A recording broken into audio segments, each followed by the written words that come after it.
안녕하세요. 오늘 여러분과 함께 아주 특별하고 좀 흥미로운 설교 한 편을 깊이 파헤쳐 보려고 합니다. 네, 반갑습니다. 스가랴서 2장을 중심으로 하나님의 백성을 지키시는 불성벽이라는 주제를 다룬 설교인데요. 보통 안전하고 거룩한 곳 하면 뭐랄까 높은 담이나 성벽 이런 걸 떠올리잖아요. 그렇죠. 물리적인 방어막 같은 거요. 근데 이 설교는 정반대로 성곽 없는 성읍을 이야기해요. 그러면서 진짜 보호는 하나님의 불같은 임재, 바로 그 자체에 있다고 말하거든요. 네, 아주 역설적이면서도 깊은 통찰이죠. 어떻게 이런 해석이 나올 수 있는지, 또 이 오래된 환상이 지금 우리에게는 어떤 의미를 주는지, 특히 성전과 하나님의 임재라는 관점에서 한번 자세히 들여다보겠습니다. 네, 좋습니다. 오늘 분석할 설교는 단순히 스가랴서 2장만 보는 게 아니라 성경 전체를 꿰뚫는 어떤 거대한 그림, 패턴을 보려고 시도합니다. 특히 구약의 이미지나 예표들이 신약시대, 그러니까 예수님과 교회를 통해 어떻게 더 깊고 완전한 의미로 성취되는지 그 과정을 따라가 볼 텐데요. 마치 씨앗이 자라서 나무가 되는 것처럼요. 네, 비슷한 비유일 수 있겠네요. 성전이라는 개념이 어떻게 변하고 발전하는지, 또 하나님께서 자기 백성과 함께 하시는 방식이 어떻게 드러나는지, 이 설교의 해석을 따라가면서 살펴보겠습니다. 어쩌면 성경을 보는 새로운 눈을 뜨게 될지도 모르겠습니다. 와, 정말 기대됩니다. 그럼 설교의 출발점, 스가랴서 2장부터 시작해보죠. 시대적 배경이 그 바벨론 포로에서 막 돌아온 혼란스러운 시기잖아요. 네, 맞습니다. 예루살렘은 파기되었고 성전도 무너진 상태였죠. 모든 것이 불확실한 상황에서 스가랴 선지자가 환상을 본 겁니다. 그 여러 환상 중에 세 번째 환상이 오늘 설교의 핵심인데요. 특히 5절 말씀, 여호와의 말씀에 내가 불로 둘러싼 성곽이 되며 그 가운데에서 영광이 되리라. 이 구절 정말 강렬해요. 그렇죠. 하나님이 직접 불성곽이 되어주신다니 이게 얼마나 엄청난 약속입니까? 설교는 이 구절을 어떻게 풀어내고 있나요? 이게 핵심이라고 하던데요. 네, 설교는 이 5절을 전체 메시지의 심장부, 뭐랄까 샌드위치 구조의 중심으로 봅니다. 앞뒤 구절들이 이 핵심 약속을 설명하고 뒷받침한다는 거죠. 근데 여기서 정말 흥미로운 지점은 하나님이 불성곽이 되어주신다는 이 약속이 역설적이게도 앞으로 세워질 예루살렘에는 우리가 생각하는 그런 물리적인 성벽이 없을 거라는 점을 암시한다는 해석이에요. 네, 성벽이 없다니요? 아니, 보호해 주신다면서요? 그렇죠. 보호는 해주시는데 그 방식이 다르다는 겁니다. 왜 성벽이 없을까? 설교는 그 답을 바로 앞뒤 구절에서 찾아요. 4절을 보면 예루살렘은 그 가운데 사람과 가축이 많으므로 성곽 없는 성읍이 될 것이라고 하고요. 아, 사람이 너무 많아서요? 네, 그리고 좀 더 뒤인 11절에서는 그날에 많은 나라가 여호와께 속하여 내 백성이 될 것이요 라고 예언합니다. 아, 알겠습니다. 그러니까 단순히 이스라엘 백성만이 아니라 전 세계의 수많은 민족들, 이방인들까지 다 하나님의 백성으로 모여들 거니까. 그렇죠. 그러니까 어떤 거대한 성벽으로도 그들을 다 담을 수도 없고 담아서도 안 된다는 거죠. 와, 물리적인 경계 대신에 하나님 자신이 그들의 경계이자 보호막, 그러니까 불성곽이 되어주신다. 와, 스케일이 정말 다르네요. 바로 그겁니다. 설교는 여기서 중요한 신학적 패턴, 하나의 흐름을 발견해요. 하나님의 보호와 임재 방식은 처음부터 어떤 물리적인 구조물이나 민족적인 경계 안에 갇히는 게 아니라 그걸 훨씬 뛰어넘는 방식으로 계획되었다는 거죠. 이 성곽 없는 성읍, 그리고 불성곽이라는 이미지가 앞으로 우리가 계속 보게 될 중요한 열쇠가 됩니다. 그런데 말이죠. 스가랴에 이런 엄청난 환상과 비전이 있었는데도 실제로 스룹바벨과 여호수아가 재건한 제2성전은 좀 달랐던 것 같아요.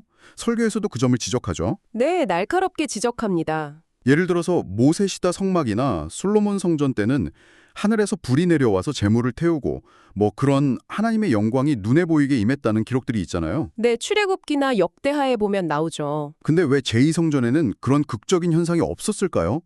설교는 이걸 창세기에 나오는 가인과 아벨 이야기까지 연결해서 설명하던데요. 네, 설교는 바로 그 지점을 깊이 파고듭니다.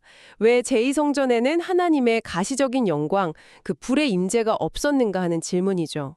설교는 스룹바벨과 여호수아가 주도해서 건축한 제2성전이 스가랴가 환상에서 본 그 비전, 즉 모든 민족을 향해 열려있는 하나님의 마음과는 좀 거리가 멀었다고 비판적으로 분석해요. 어떻게 달랐다는 거죠? 에스라서 같은 기록을 보면 성전 재건 과정에서 그 땅에 원래 살고 있던 사람들, 사마리아인이나 포로로 안 끌려갔던 다른 이스라엘 사람들의 도움을 거절하는 장면이 나오잖아요. 네, 맞아요. 너희는 상관없다 이런 식으로. 설교는 바로 이런 배타적인 태도가 문제였다고 지적합니다. 이건 단순히 그냥 건축 방식의 문제가 아니라 성전의 본질, 즉 하나님의 마음에 대한 이해가 부족했다는 걸 보여준다는 거죠. 아, 그러니까 하나님의 계획은 이사야나 솔로몬이 말했던 것처럼 모든 민족을 위한 만민이 기도하는 집이었는데 정작 성전을 짓는 사람들은 우리 민족만의 성전, 이걸 고집했던 거군요. 그렇죠. 설교는 바로 이 인간적인 편협함, 민족주의적인 배타성이 하나님의 그 넓고 포용적인 비전과 충돌했기 때문에 결과적으로 하나님의 가시적인 영광, 그 불이 임하지 않았다고 해석하는 겁니다. 마치 하나님께서 받으시는 제사와 그렇지 않은 제사가 갈렸던 가인과 아벨 이야기처럼요. 네, 그런 맥락으로 연결해서 설명합니다. 제2성전이 하나님의 온전한 뜻보다는 인간적인 계산과 민족주의적인 생각에 따라 지어졌기에 솔로몬이 기도하고 이사야가 예언했던 그 이상적인 성전의 모습을 구현하지 못했다는 거죠. 결국 성막과 솔로몬 성전에서 나타났던 그 영광의 패턴이 제2성전에서는 끊어졌다는 사실 자체가 이 성전이 뭔가 근본적인 한계를 가지고 있다는 중요한 증거가 된다는 거네요. 맞습니다. 설교는 그 점을 강조해요. 하나님의 임재는 그냥 건물이 있다고 해서 자동으로 보장되는 게 아니라 하나님의 뜻과 마음이 올바르게 반영될 때 나타난다는 것을 보여주는 셈이죠. 이야, 이처럼 이상과 현실 사이에 큰 간극이 있었던 구약의 상황을 보니까 자연스럽게 신약 시대로 눈이 가게 됩니다. 설교는 예수님이야말로 이 모든 문제의 해결점이자 스가랴 환상의 진정한 성취라고 이야기하죠. 네, 그렇습니다. 예수님에게서 그 모든 것이 집중되고 완성된다고 봅니다. 예수님이 성전에 들어가셔서 막 장사치들 내쫓으시고 강도의 소굴이라고 책망하신 사건 있잖아요. 그리고 이 성전을 허물라 내가 사흘 만에 일으키리라고 말씀하신 거. 이건 정말 충격적인데요.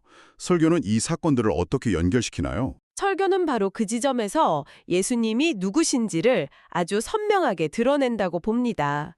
예수님 자신이 바로 스가랴가 환상에서 보았던 그 실체, 즉 참된 성전이라는 겁니다. 예수님 자신이 성전이라고요? 네, 요한복음 1장에서 말씀이 육신이 되어 우리 가운데 거하시매라고 할 때 그 거하셨다는 표현이 사실 구약의 성막, 태버네클을 치셨다는 의미와 연결되거든요.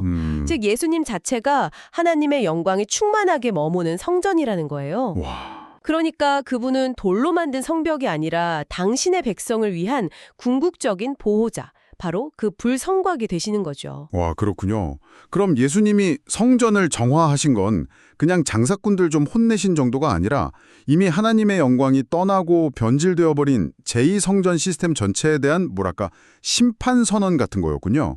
맞습니다. 그런 의미가 아주 강하죠. 마치 옛날에 엘리 제사장 아들들의 죄악 때문에 하나님의 법궤를 빼앗기고 실로 성소가 버려졌던 것처럼요. 아, 그렇죠. 사무엘상에 나오는 이야기. 혹은 스가랴의 다른 환상, 그 날아가는 두루마리 환상에서 도둑질하고 거짓맹세하는 자들의 집이 저주를 받아 무너지는 것처럼 하나님의 뜻에서 벗어난 성전은 결국 무너질 운명이었다는 것을 보여주는 거죠. 그래서 이 성전을 허물라라고 하신 거군요. 네, 설교는 예수님의 이 말씀과 성전 정화 사건을 결국 주 70년의 로마 군대에 의해 예루살렘 성전이 완전히 파괴되는 그 역사적 사건과 연결시킵니다. 아, 실제로 그렇게 됐죠. 야말로 낡은 성전 시스템의 종말과 참된 성전의 시작을 알리는 결정적인 사건이라고 해석합니다.